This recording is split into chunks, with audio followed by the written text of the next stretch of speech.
tegusõna aller ehk minema, pööramine.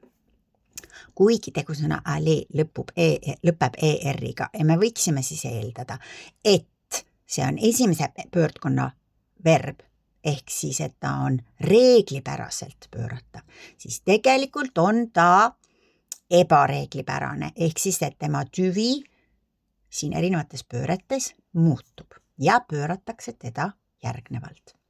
Je vais, mina lähen. Tu vas, sina lähed. Il või elle va, tema läheb. Nous allons, meie läheme. Vous allez, teie lähete. Ils, elles vont, nemad lähevad.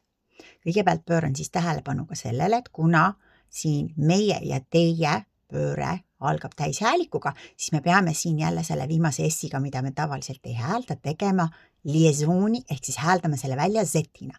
Nous allons ja vous allez.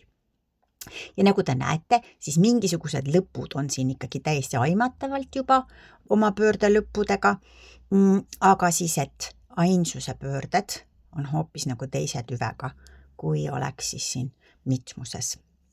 Aga loeme siis korraks veel uuesti, et hääldus õigesti kätte saada. Je vais, tu vas, il va, elle va. Nous allons, vous allez, ils vont, elles vont.